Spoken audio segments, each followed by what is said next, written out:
বলেন। এই যে 20টা বছর বিয়া করছি, বুঝছেন আমরা চাচিরে, একটা পোলাও দিতে পারছে না, একটা মায়াও দিতে পারছে না। আমার আব্বা ডাকবো আমার একটা শখ আছে না, যে আমার আব্বা ডাকবো, আমার পোলা আমার কুলো আইবো, আমার কামাই করে খাওয়াইবো। জীবনের শেষ বয়সে এসেও ছেলে সন্তানের মুখ না দেখতে পারায় বৃদ্ধ স্বামীকে বিয়ে করালেন বৃদ্ধ স্ত্রী। প্রিয় দর্শক, আজকের এই ঘটনাটি হৃদয় বিদারক এবং একটি মর্মান্তিক ঘটনা, যে ঘটনার সাক্ষী আমরা হয়েছি এবং সেই সাথে আপনারাও। তো প্রিয় দর্শক, তাদের কাছ থেকেই আমরা জানতে চাইব আজকের এই ঘটনার মূল রহস্য।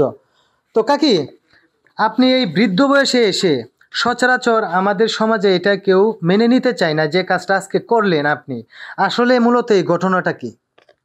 বাজান আমাকে বসটা তো গেছে গা, ওখানে একটা ছেলে মেয়ের মুখ তো আমি দেখতে পারি না। এই কারণে আমার স্বামীর আমি বিয়ে করাইলাম, যাতে একটা ছেলে ফেলে হয় কি একটা মেয়ে হয়, আনন্দ করিয়া জানি আমরা ডাকতে পারি, কি মা ডাক শুনতে পারি। এই কারণে আমার স্বামীর আমি বিয়ে করাইছি।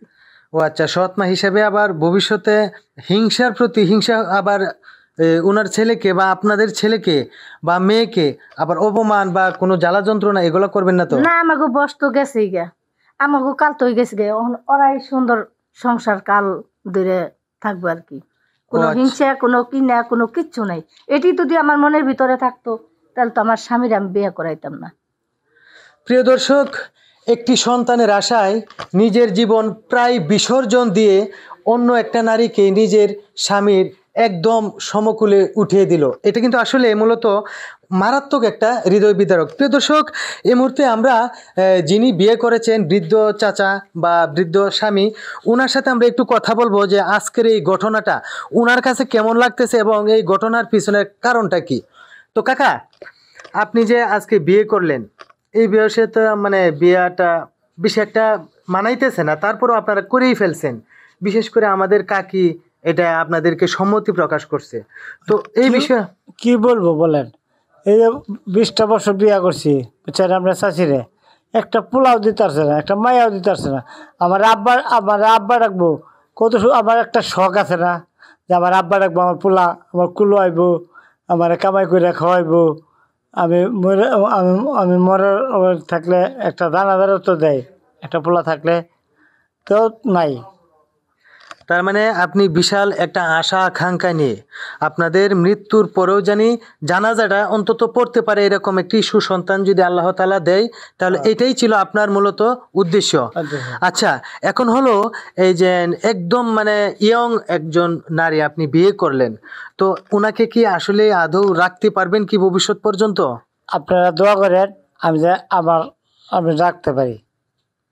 আচ্ছা, তো উনার মা বাবা আত্মীয় স্বজন পরিবেশ প্রতিবেশী যারা আছে, তারা সবাই কি এই বিয়েতে সম্মতি ছিল নাকি আপনার টাকা আছে বিদায় এরকম কাজটা করতে পারছে? মানে হ্যাঁ মা হ্যাঁ বাবা আমার টাকা দেখেই আমার কাছে বিয়ে দিয়েছে। তাই? হ্যাঁ। আচ্ছা প্রিয় দর্শক, এখন আমরা নববধূ যিনি ওনার কাছে আমরা চলে যাব। আসলে এরকম ঘটনা সচরাচর গ্রাম বাংলায় কোনো জায়গায় হয় না, কিন্তু তাদের একটি স্বপ্ন ছিল, একটি আশা ছিল, একটি আকাঙ্ক্ষা ছিল, যে কারণে উনি একটা বিয়ে করছেন আমাদের কাকির সম্মতিতে। তো আমাদের নতুন কাকি, আপনাকে প্রশ্ন করব যে আপনি এরকম একজন মুরব্বী বয়স্ক মানুষ, উনার বিয়েতে কিভাবে সম্মতি প্রকাশ করলেন? কি বলবো ভাই বলেন, যেহেতু আমার আমি গরিব ঘরের সন্তান, আমার বাবা ভ্যান চালায় বুঝছেন, কিন্তু আমরা ভাই বোন অনেকগুলো। তো আমার বাবা যেখানে পছন্দ করে দিছে আমি আর না করি নাই, সেখানে আসছি। কারণ আমার বাবার অতটা অর্থ সম্পদ নাই যে আমাকে ভালো কোথাও দিবে, আর এর জন্য নিজেও সেরকমই করি না, বাবা যেখানে দিচ্ছে সেখানে আসছি। গরিব হলে আর যা হয় বুঝেন না, গরিব ফ্যামিলির মেয়ে হলে আমাদের জীবনটা এরকম করে চলে যায়। তো এর জন্য আমি ওনাকে বিয়ে করতে রাজি হয়েছি। আর তাছাড়া কি বলবো, হয়তো আমার ভাগ্যে ছিল এটা, এর জন্য তা মানিয়ে চলতে পারবো। আপনারা দোয়া করেন আমার জন্য যেন আমি মানিয়ে চলতে পারি। আচ্ছা ঠিক আছে, আপনি এতে কোনো আপত্তি বা কোনো কিছু নাই তো, যে এটা মনে করেন যে আসলে অনেক সময় দেখা যায় যে কিছু জমা জমি টাকা পয়সা এটা সেটা অনেক কিছু দিতে হয়, এরকম ধরনের কোনো আপত্তি আছে আপনার? না ভাই, এরকম কোনো আপত্তি নেই। আমি গরিব সংসারের সন্তান, তো এরকম কোনো আপত্তি আমার ভিতরে নাই, বা এরকম কোনো লোভও নাই। বাবা বিয়ে দিছে, ফার্স্ট টাইম আমার এই বিয়ে, আমি জানি যে আমার নিয়ে জানি সংসার করে খাইতে পারি, আর টাকা পয়সা কোনো কিছু আমার লোভ নাই। আমি যদি এটাই বা ওনার স্বপ্নটা জানি পূর্ণ করতে পারি, শুধু এতটুকুই। তো প্রিয় দর্শক, আসলে আপনারা এই ঘটনাটি সম্পূর্ণই বুঝতে পেরেছেন যে আসলে একটি সন্তানের জন্য অনেকে অনেক কিছু করে।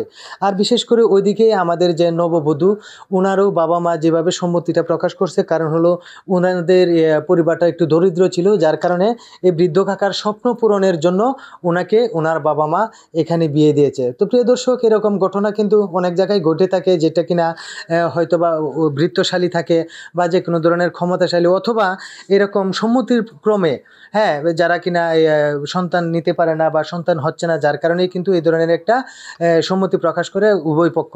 তো প্রিয় দর্শক, এই ধরনের ভিডিও যদি আপনাদের কাছে ভালো লেগে থাকে, তাহলে অবশ্যই আমাদের সাথে থেকে আমাদের এই ভিডিওগুলো দেখবেন। ধন্যবাদ সবাইকে। আল্লাহ হাফেজ।